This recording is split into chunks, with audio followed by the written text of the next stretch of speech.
দর্শক কিন্তু DA case verdict নিয়ে কিন্তু একটা বিশাল বড় সুখবর চলে এসেছে। তো ডিএ মামলার রায় কি এবার জানুয়ারিতে সুপ্রিম কোর্টে খোলার আগে কি বড় ইঙ্গিত দিতে চলেন কর্মচারী নেতৃত্ব? বিস্তারিত খবরটি একটু ভালো করে দেখে নেওয়া যাক। ডিএ কেস ভার্ডিক্ট 2025 সালে প্রায় কিন্তু শেষের পথে, আর সেই সঙ্গে পাল্লা দিয়ে চলেছে রাজ্য সরকারি কর্মচারীদের অপেক্ষার পারদ। বকেয়া মহার্ঘ অর্থাৎ ডিএ দাবিতে কিন্তু দীর্ঘদিন ধরে আন্দোলনের আইন লড়াইয়ের শেষ কোথায়? এবার সুপ্রিম কোর্টের রায়ের দিকে কিন্তু এখন চাতক পাখির মতো তাকিয়ে রয়েছেন রাজ্যের লক্ষ লক্ষ সরকারি কর্মচারী এবং অবসরপ্রাপ্তরা। বর্তমানে কিন্তু সুপ্রিম কোর্টের শীতকালীন ছুটি চলছে, কিন্তু নতুন বছর পড়লেই কি মিলবে কাঙ্ক্ষিত রায়? এই আবহেই কিন্তু ডিএ মামলার রায়দান নিয়ে কিন্তু অত্যন্ত গুরুত্বপূর্ণ মন্তব্য করেন কনফেডারেশন অফ স্টেট গভর্নমেন্ট এমপ্লয়িজের সাধারণ সম্পাদক মলয় মুখোপাধ্যায় বাবু। জানুয়ারিতে কি মিলবে সুখবর? বর্তমানে কিন্তু দেশের সর্বোচ্চ আদালতের শীতকালীন অবকাশ চলছে। আগামী 5ই জানুয়ারি থেকে কিন্তু আদালত পুনরায় খোলার কথা। এমত অবস্থায় কিন্তু প্রশ্ন উঠেছে যে আদালত খোলার পরে কি ডিএ মামলার রায় ঘোষণা হবে? এই বিষয়ে কিন্তু সাক্ষাৎকারে মলয় মুখোপাধ্যায় বাবু আশা প্রকাশ করেছেন যে নতুন বছর শুরুতেই কিন্তু এই মামলার নিষ্পত্তি হতে পারে। তিনি জানান যে জানুয়ারি মাসের প্রথম সপ্তাহে কিন্তু সুপ্রিম কোর্ট খুলবে। সেই সপ্তাহে রায় আসতে পারে অথবা তার পরবর্তীতেও দেওয়া হতে পারে। আমাদের অনুমান রায় হয়তো এখন সম্পূর্ণ লেখা হয়নি, তো তাই শীতকালীন ছুটির মধ্যেই কিন্তু রায় লেখার কাজ সম্পন্ন হবে। তাই জানুয়ারি মাসের প্রথম বা দ্বিতীয় সপ্তাহের মধ্যে রায় প্রকাশের সম্ভাবনা কিন্তু প্রবল রয়েছে বলেই খবর রয়েছে।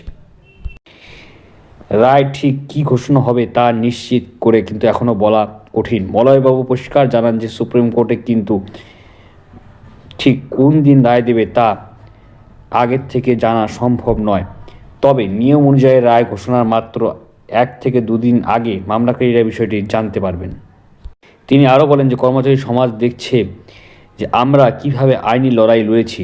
আমরা সবসময় চেষ্টা করেছি যাতে দ্রুত ডিএ মামলার রায় বেরোয়। কনফেডারেশন সাধারণ সম্পাদক কিন্তু এই মন্তব্যে কিছুটা হলেও আশার আলো দেখছেন বলে মনে করছেন সরকারি কর্মীরা। দীর্ঘ প্রতীক্ষার নেতাদের বিস্ময় দীর্ঘ টালবাহানার পর কিন্তু 28 সেপ্টেম্বর সুপ্রিম কোর্টের ডিএ মামলা চূড়ান্ত শুনানি শেষ হয়েছে। বিচারপতি সঞ্জয় কর ও বিচারপতি পিকে মিশ্রের বেঞ্চের এই মামলার শুনানি সম্পন্ন হয় এবং রিজার্ভ রাখা হয়েছে ফাইনাল রায়দান।